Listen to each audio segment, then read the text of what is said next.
What's to stop your star player from leaving your team? Time to get the SEC squad together. You're talking ball with the SEC squad, sponsored by Game Time. From Alabama to Tennessee, from Georgia to Oklahoma, from Auburn to Texas, it's the local experts of the Locked On Podcast Network bringing you scoops, breakdowns, and the most comprehensive preview of the upcoming SEC weekend. It's the SEC squad, and we have a seat for you. Hurt feelings and thin skin are prohibited.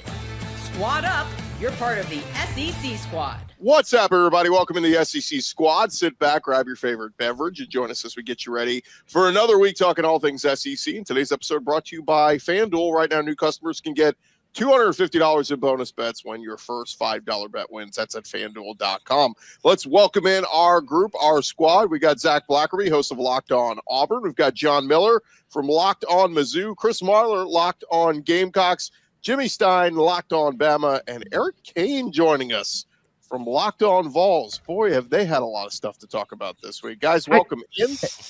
Let's do a wellness check on Eric real quick. Hey, numbers. How you been? Numbers are fantastic. Hey, Zach, I'm doing well this week, all right? I busted my tail this weekend. I had about 7 episodes up by Monday morning. Probably not that many, but numbers are good, and just trying to strike while the iron's hot, right? So I'm fine. Now, let's see who Tennessee gets in the portal at the quarterback position, but I'm doing okay.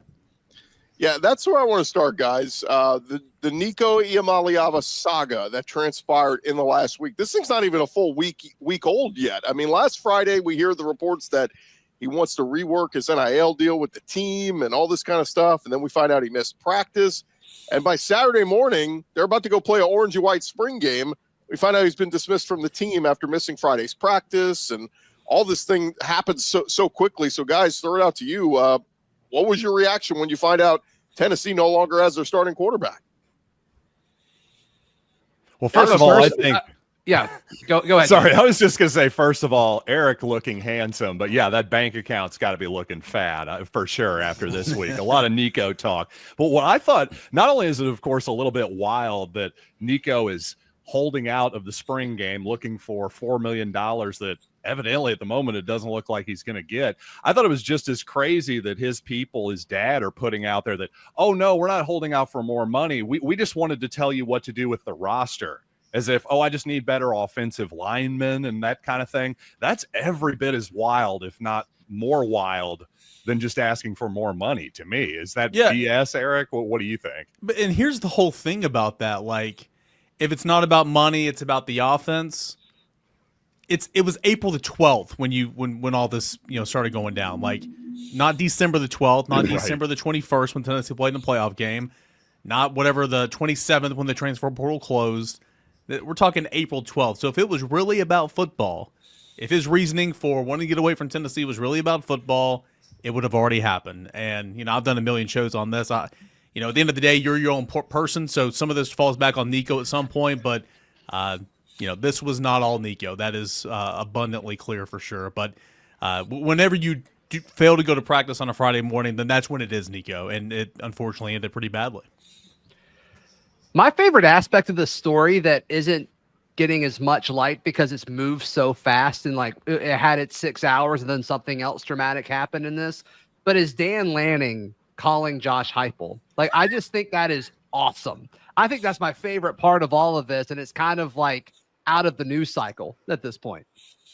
Yeah, it's an interesting departure of, it's normally the coaches using whatever they can against the other coach. Oh, don't go there. He's not a good schemer, or don't go there. He does this and that. This was a rare instance of the coach fraternity coming together going, hey, bro, something don't smell right. Your guy's rep is calling me saying he's about to hit the market. Do you even know about this? Like, very rare do the coaches work together on things. And Tennessee swiped a recruit from him this year. I mean, I know that's recruiting. It is what it is. But, like, Deshaun Brame, highly rated 4-star tight end, came to Tennessee on an official visit, thought he was going to commit then. Oregon gets him to commit. He's committed to Oregon for, I want to say 2.5 weeks. And then Tennessee gets him to flip. And so it's kind of funny with that story, that report, when Tennessee kind of took one of the guys who are going to be one of the highest rated recruits in this class. I also think these coaches talk a little more than we know, as the public. I think the coaches talk a lot more than we know. This just happened to get out because of the spectacular the spectacular nature of the story, but I think these coaches talk quite a bit, even about the portal. And I think some things go on like trades, and I'm not talking about in the NFL sense. What I'm talking about is, hey, I got a guy that's about to go in the portal, and you guys should take him. And I think that sort of stuff happens more than we know. Yeah, not to give a plug to another podcast, but Lane Kiffin went on with Theo Vaughn this week, a really funny conversation, a candid conversation with Lane. But Lane revealed the group text that it's him and a bunch of other coaches in the SEC. But they said even to the point, like Lane would text, like when he beat Georgia, he would tweet like or send out in the group text, "Good game." And like the other coaches would be like, "Dude, Kirby's pissed. Why are you sending him that?" So it's funny, like, why? Typical Lane, yeah. Yeah, they do talk a lot. Lane probably talks. Who's in that group? Because this is like, it was SEC Media Days maybe last summer. Like, this has been brought up before. It's Lane, it's Kirby, Sark, like I think. Okay. Yep. I think it's a Saban tree. Yeah, I was gonna say. So I mean, you got what's his name in it as well. The Florida coach. I'm blanking on his name right now. He's got to be in it. Billy Napier. Yeah, Napier's got to be in it. Yeah. I mean, there's probably what, 4 or 5 guys. So what I think is interesting about that whole Dan Lanning thing is that obviously all of these coaches are incredibly competitive, but what they all have in common beyond that is they're also control freaks as well. So I think there is an alignment of interest here where they're going, wait a second, we can't let the quarterbacks, first of all, and all the players in general, but especially our quarterbacks, we can't let them just hold us hostage every moment of the season. I think that's what these coaches are thinking, and hey, we're not going to let this happen. And they hate the current situation. And they all seem to be kind of in the same page with what the next steps are going to be. They're all super against the spring transfer window, especially with it being after spring practice. And I mean, I just know from the Auburn angle, like Q Freed's been very vocal about that. And we've also seen all of these coaches, which we probably did this on the squad show, but like I was in the camp making fun of Matt Rule when he talked about the whole, like, I don't want our spring game on TV because other people might poach them. Right. And like, oh, that's actually a real thing. Like, I've had conversations with folks, at Auburn where it's like, yeah, we're trying to hide some of these guys. And so, I mean, going back to what we just said, like, I think these coaches talk way more than I think a lot of people realize. And I think they agree. And they're kind of all on the same team against, where college football is headed. And I think we should listen to them. Speaking it kind of, of feels like they kind of came in with this idea of like this is like the straw that broke the camel's back. And like I honestly, in 5 or 6 years, we're probably going to think this blank show that was Nico and his dad, because it's probably going to be what ends up making a change for the calendar, which is what they need. But yeah, I think Kirby said it best a couple weeks ago. He said it last year too. It's like, I don't care about the portal. I don't care about kids going to try and go make money like with NIL and that kind of stuff. I just want to know who is on my roster leaving spring going into fall. That's it. Right. To add to this layer, guys, there was a story that just came out as we're recording this Wednesday evening that Iamaleava's family blames Nico's departure on the Tennessee offense, but the numbers don't add up. And my buddy says the numbers, the events of the past week, and the fact that we have had 2 SEC offensive players of the year under Josh Heupel's 4 years here, like, all this stinks. None of this adds up. You can't blame the offense. If anything, we can pin it on you. We can go, Dylan Sampson was just fine. These receivers are fine. If anything was the problem, it was Nico. Yeah. And then you want to go compare what UCLA did. I mean, if at the time of this recording, it's not done, but if in fact he does transfer to UCLA, go look at the staff, go look at the offensive rankings last year, go look at what they did offensively, and then look at where you're coming from. I mean, none of this adds up. Again, if this was truly about, if this was about players around you, wide receivers, offensive line, okay, whatever. Like, this all came and gone in December. Like, why didn't you leave? I mean, this is not. This like really has Jimbo nothing to do Fisher. with what we think it has to do with. It's just Jimbo Fisher as a quarterback, just the gaslighting everyone, like one another raise. When you go 8-4 again, giving excuses as to like it's never going to be his fault. And honestly, here's the thing too, guys. No one's touched on this yet. I don't think any of it really, or I don't think a majority of it is from Nico. I think an overwhelming majority of all of this and this huge debacle has come from his dad and his representatives. Like I don't think he has been the one driving the ship.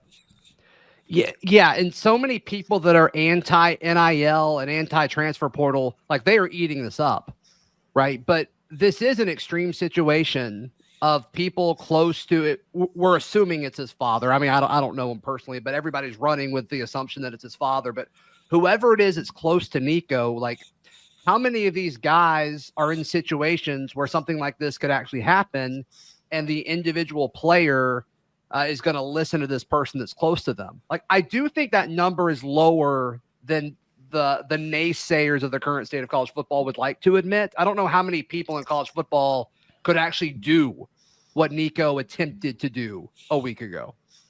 You know, there's a commonality about, Nico saying it's the offense. No one ever says it's about the money.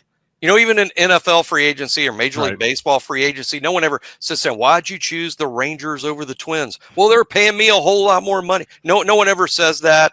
And in college football, these kids, they're interviewed constantly by the recruiting services. Why this school?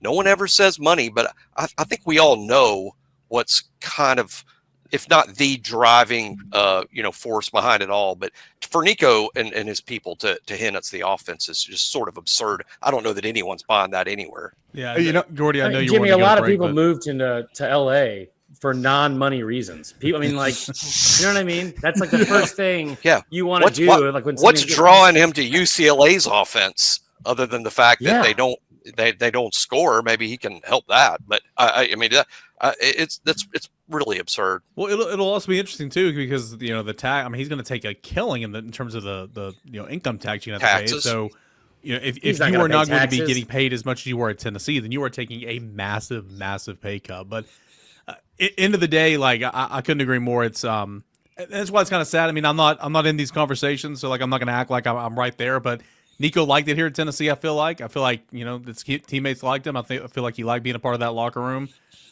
So it's tough to put all this on him, but when you no-show and you ghost your team and your coaches for a Friday morning practice, that is when it turns to Nico. So I think there's some blame on both sides in terms of his camp and the quarterback in this one.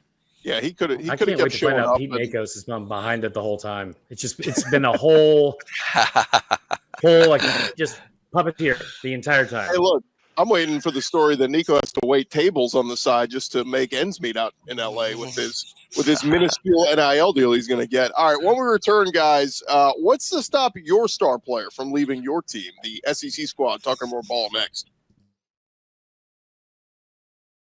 Back to the squad in just a second, but first, scaling your business requires the right expertise at the right time. And with Upwork, you can find specialized freelancers in marketing, development, design, and more. Experts ready to help you take your business to the next level. Upwork gives businesses flexibility by connecting them with top freelance talent across multiple industries, including IT, AI, web development, and marketing. Whether you need extra hands for a project or a long-term partner, Upwork makes hiring simple and affordable. And finding the right talent, if you need help with a marketing campaign, Upwork can connect you with a freelance expert who delivers incredible results. Posting a job is free and simple. Within a day, with multiple qualified candidates to choose from, they will get you a list. Instead of hiring full-time, Upwork helps find affordable top-tier freelancers to scale your business effectively. Go visit Upwork.com right now. Post your job for free. That's UPWORK.com. Upwork.com to connect with top talent and grow your business today. SEC squad rolling along here. And guys, I wanted to throw this thought out there because, look, Eric can attest to this. Tennessee fans might have been a little bit shocked in a 48-hour period that they lose one of their best players, to the portal. And so it got me thinking, like, what's to stop other players from doing this? And obviously the easy answer is, well, if you take care of them with NIL deals, and there is no, issue. But, man, this be the start of something. We talk about guys, know your worth. If a guy thinks he's not getting paid what he's worth, he could hit that portal. And, man, we could talk about, Nico's the biggest name, but we could see maybe perhaps some more big names in the coming years that just jump ship last minute. Yeah, I think the thing that makes the Nico thing so interesting is they didn't have a deal done elsewhere.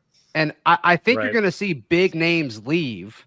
And I think you're going to see, guys, I think we already have seen this. It just wasn't the hoopla that was Nico because of the whole, like, threatening to sit out thing, which in hindsight makes sense because he didn't have the deal from somewhere else.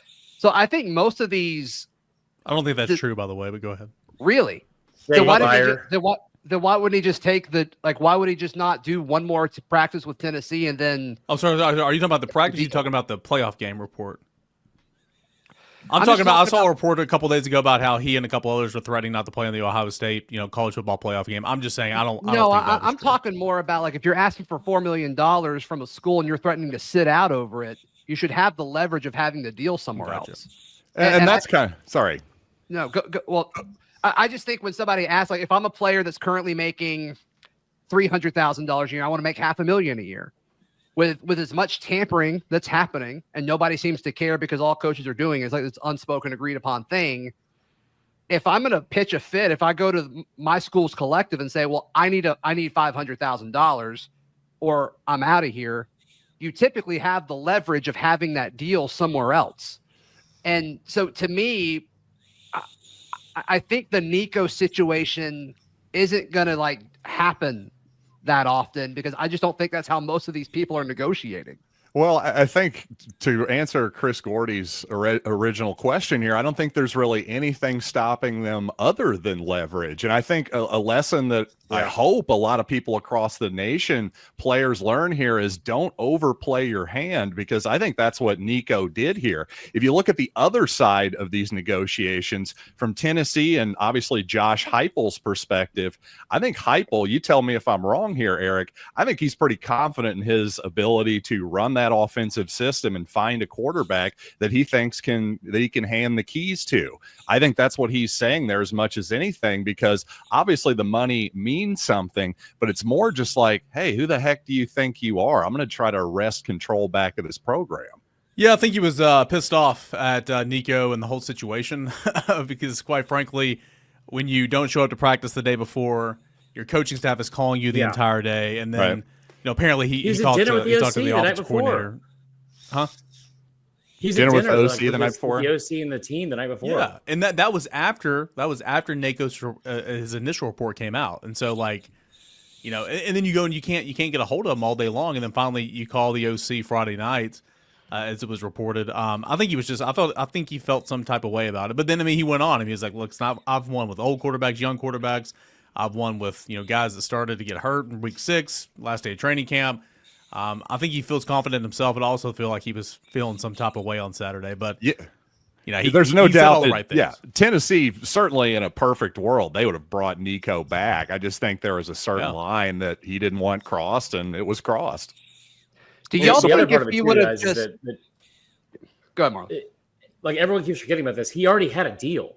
I mean, he was already getting $2.4 million as a part of that 3-year, $8 million deal that he signed reportedly out of high school. So one, it wasn't like he didn't have anything in place, or Tennessee wasn't meeting him halfway and they were trying to kind of use their own leverage and wait till the season because of how much he kind of underwhelmed last year.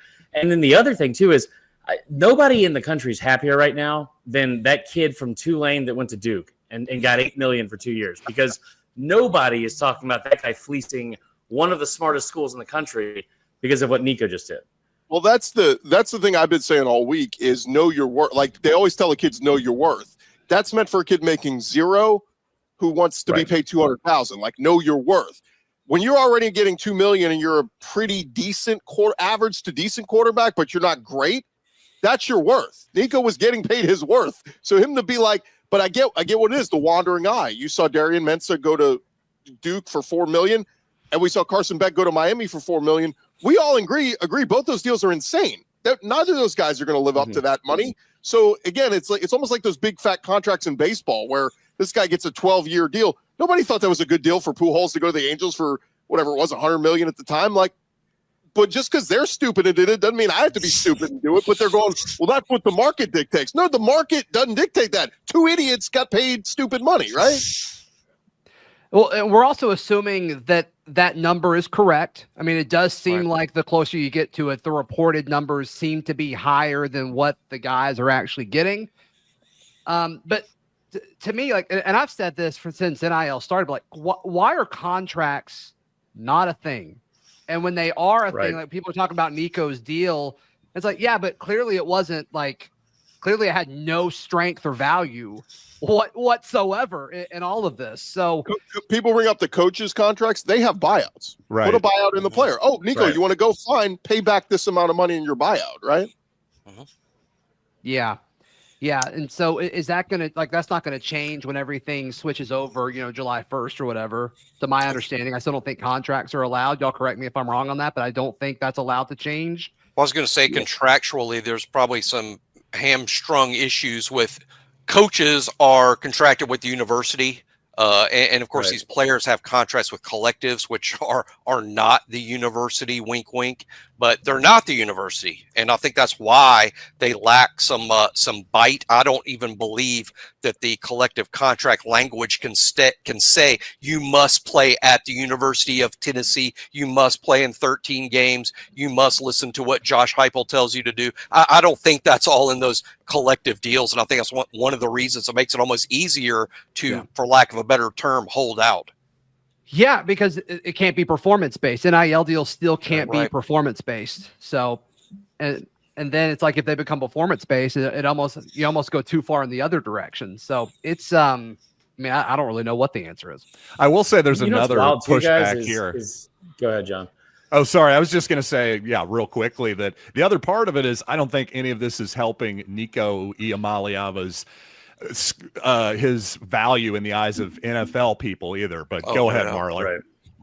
No, so my bad. What I was going to say too is like what's crazy about this, and it's not talked about enough, is Zach, you remember this when the first day you were allowed to sign NIL deals, like it was July 1st, I think 2021 or 2022, Summer 12:01 a.m.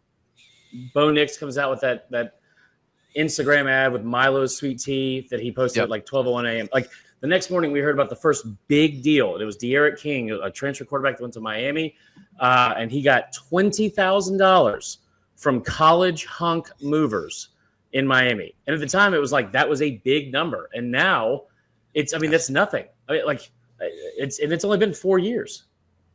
Well, and Herb Street brought it up. I think he was on McAfee this week, and he brought that up. Like, can we get back to what NIL was? Ryan Williams has an awesome freshman year at Alabama. He now has fame, production, pay him for his name, image, and likeness. Sign an endorsement deal. Go do some ads. Be on TV commercials. That's what NIL was supposed to be, not paying, five-star high schoolers who've never played a down of college football, right? Yeah, I was talking with a collective person, not at Auburn, another school, but all these, he was saying like all these guys, they come asking for more money, and then when we get them an NIL opportunity for them to go to, a team shop, a local team shop that sells gear on a Saturday morning, or the example they used was like a car shop, from a grand opening for a car shop that they wanted to pay a few players to come out there. They don't want to do it. They just want the NIL money from the collective, and that's that. Marler brought this up a minute ago. I remember specifically in 2021 learning from someone in the SEC. It was believed in 2021 in the summer when this happened that if you had $4 million, that would make you competitive nationally. That's what they needed. That's what the program needed. What the collective needed was $4 million. That was in 2021. Now, fast forward only 4 years, it pays for one quarterback at Duke. Thanks a lot, Bin Laden. Well, I think the reality is, too, what we're starting to find is that, look, there is a lot of money to be pushed around, but it's not unlimited, right? Like, it's not like endless. There's not billions of dollars just being passed around to different people. It's like you have to be a realist with some of this stuff. And, yeah, star players will get paid, but, like, it goes back to last year where one guy in the portal, a D lineman, was asking for $1 million, and one team had a offensive lineman who was a lock top 10 draft pick, and they were paying him $1 million. They're like, we're not paying you the same they were paying this guy who's about to be a top 10 draft pick. And so it's just like, you got to be reasonable here. And I do think the asking price has gone down a little bit. There was 2 windows ago where it seemed like a rotational defensive tackle was getting paid $300,000.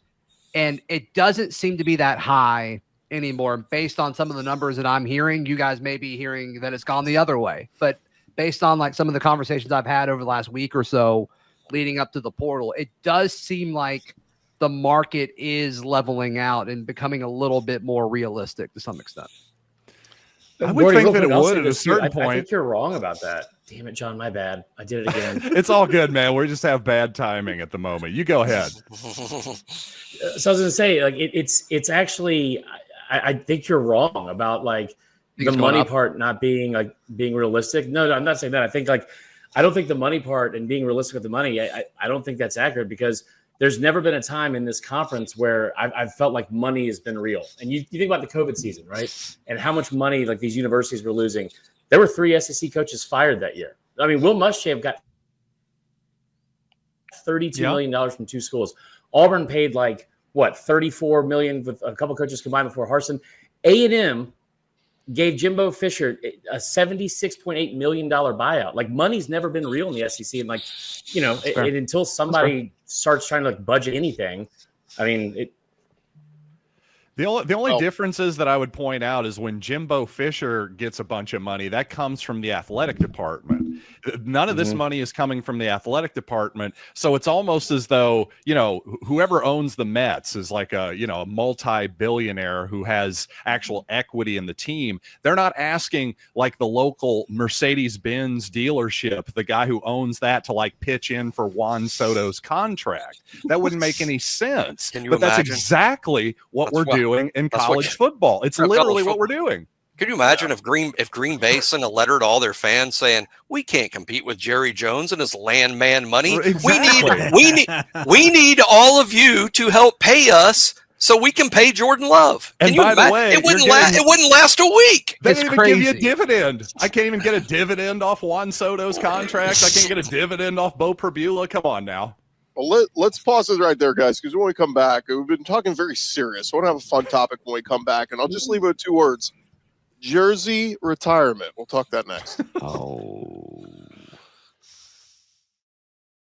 More ball with the squad in just a second, but first, the NBA playoffs are here, and FanDuel, they are giving new customers an incredible way to get in on the action. Right now, when you join FanDuel, if you've never bet with them before, place your first $5 bet. You will get $250 in bonus bets if your bet wins. That is at FanDuel.com. You're going to love all the pieces that they got there as well. FanDuel makes it betting so easy, whether it's picking your favorite team, diving into some of the player props. They got it all, from 3-pointers to steals to assists. FanDuel has so many ways to bet your favorite player props. And plus, after the game tips off, you could even combine live prop bets into a same-game parlay for a chance to win big. And don't forget all the early college football props they got up there, and odds to win national championship, odds to win the SEC, whatever it is, they got that up there for you right now. You don't even have to wait for the start of football season. Don't miss out. Head to FanDuel.com and go claim your $250 in bonus bets today. That's over at FanDuel.com. Rolling along here on the SEC Squad Show, and guys, final segment, wanted to kick around, have a little fun here. We saw the news come out this week that University of Colorado or is it Colorado University, whatever it is, they are going to retire 2 of their legendary players' jerseys this weekend at their spring game. And of course, we're talking about Heisman Trophy winner Travis Hunter, and of course, legendary quarterback Shedeur Sanders. So it got me thinking, who are some halfway decent quarterback or players in the SEC that should have their jerseys? Nico, nobody wear the number 8. Never. Well, they're not now. Yeah. I mean, it's open, right? Deshaun Bishop's going to take number 8, I believe. But anyway, yeah, it's not going to be worn by Nico. That's for sure. Yeah. Is he going to complete over 61% of his passes? He might on a good day. I mean, he did in high school. Colorado went 9-4 and got blown out in the Alamo Bowl, and they both played in the Alamo Bowl. So, let's be real about what are we doing here with the jersey retirements. But I was trying to think of some names off the top of my head, like maybe South Carolina quarterback Steven Garcia, Marler. I think we would put him in the Hall of Fame. I would have gone Lattimore or Clowney. I tell you what, the one that comes to my head is not a number, but Arkansas should retire the last name Henry or Allen. Remember that stretch of a decade and a half where they had 8 different Henrys at tight end and a bunch of different, it was like the Clausens for Tennessee, but just a little bit more redneck. Yeah, I mean, nobody should ever wear 2 at Auburn again, which kind of created a conversation because now we have a quarterback whose name is Deuce, so that creates kind of a tricky conversation. And then, 34. I mean, I don't think anybody should ever wear Bo Jackson's number at Auburn again. Yeah, Herschel for sure. Yeah, again, but to have your jersey retired, you have to have done something special, right? Like special. Like Cam Newton. We agree that Travis Hunter counts. We're talking about Shedeur Sanders here, right? Right. Okay. Yeah, just making sure. But also, I mean, I think there is something to say though. Like Cam Newton had the incredible season and won the national championship. Like a Heisman winner, great. I mean, Jaden Daniels at LSU was great, but I don't know if they're going to build a statue of him when they had 5 losses, right? Like I just think to have your jersey retired, you had to be a special player, and the team must have done something special as well. Every program situation is different, and Colorado's situation is different than most everyone in the SEC. And I give Colorado and Dion a ton of credit for. We're talking about Colorado on Locked On SEC Squad. I bet that didn't, come up, and Colorado probably wasn't discussed on this show in 2006. He's increased the profile. Shedeur has helped do that, but everybody's program is different. And at Alabama, I'm all for some sort of ring of honor. Isn't there some way to honor the players without saying no one can ever wear their jersey number anymore? At some programs like the Tennessee. Yeah, it's what they seem to do in the NFL, by the way. I'm intrigued what he was about to say, honestly. I think he was in the middle of an incredible point. I love the pose, by the way. He was about to to bring the hammer down. Oh, there he's back. I think Jimmy's the problem... We're going to have to pay him more money to continue talking about Tennessee, aren't we? I complimented Tennessee and Auburn, so that went dead. But what I'm saying is everyone in the SEC, pretty much every program, is going to have too many numbers to retire. You can't stick a bunch of you can't stick a whole team out there and everybody's wearing number 73. Yeah, no, it's a great point. I mean, you really can't.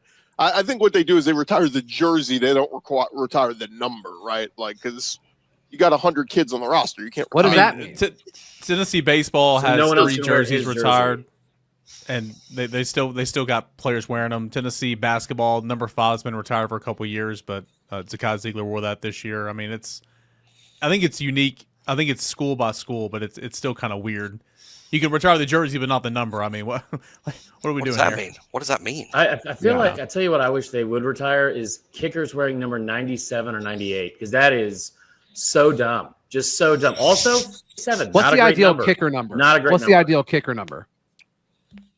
I don't.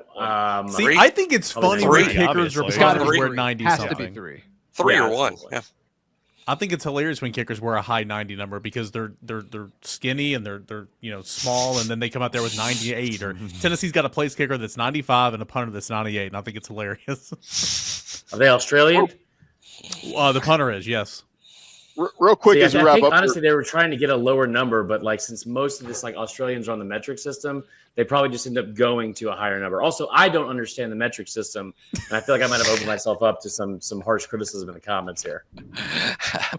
Marler's operating on a 3-second delay, so every time I jump in, as we wrap up here, guys, the transfer portal has reopened. Are there any names? There haven't been many surprises. I know Jaden Ott goes to Oklahoma. That's good pickup for them. Zach, you know all about him. He ran all over Auburn a couple times. But what any big surprises to come? And Eric, is there going to be a quarterback, a big name coming to Tennessee? We'll see, man. Everybody and their mother's got a new quarterback on the message boards. This quarterback here. What about this quarterback? What about this quarterback? At the end of the day, does a sitting Power 4 quarterback that's non-SEC, by the way, want to take the big risk and jump ship for 6 months at Tennessee? It's got a pretty good roster. Yeah, there's going to be some money there, but I think it's going to be more towards trying to find someone that's unhappy in their situation, maybe has experience that is now a backup. I don't know. It's going to be interesting. It opened today, but of course there's going to be some conversations going on, and Tennessee's absolutely got to find a quarterback. That's for sure. What do y'all think about the not being able to transfer within the SEC in this window? I think in this day and age where you can do whatever the heck you want to do, that this is restricting you, I think it's hilarious. It's almost strange that there's still a rule. This seems to be the last rule. Yeah, I kind of wonder if somebody were to do it and just try it. They're the only conference that does this, the SEC. And Greg Sankey said the reason they do is because the coaches wanted it. And I just think it's as simple as this. What if Cam Coleman says, I want to go to Alabama? He goes to Alabama next week. He brings his Auburn playbook and goes, here's everything they're running. Just want to show you guys. You know, there's a reason why you just went through spring ball with us. You're not going to our rival. Right. Jimmy, didn't That's fair. Brandon Kennedy, center for Tennessee a couple years ago, that was a spring on spring, but he was a grad transfer, I believe, and so maybe there was something different there. There has been some grad transfers in the past. I think right now, specifically, grad transfers aren't allowed either to go spring to another SEC school. But yeah, it's happened before. Maurice Smith left Alabama to go to Georgia before the transfer portal. I think it's sort of, you know, a lot of this came into existence, all the new rules, in part because of those high-profile cases. I will say I did not like the format last year after Saban retired, and you have this extra 30-day window that's open to where everyone can kind of pick off of Bama's roster, and then you come to find out they can't even go, you know, reach out to anybody in the SEC. Gordy, your cat. The thing that stinks about that is they can leave your roster, but you can't go. Right. You can't go get them. You can't go poach other rosters. You can just have kids leave yours. And boy, that's it's a bit punitive. Well, the O-line. Are we going to talk about Harsin, by the way?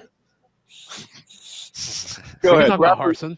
Wrap us up. Four running backs in 24 hours. 4 running backs left, Cal, in 24 hours after one spring camp with Brian Harsin. I cannot believe someone hired him.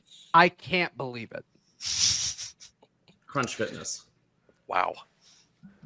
He's not a head coach. I mean, he's just no, he is not. OC. I mean, he's actually being paid quite well to not be a head coach. Wow.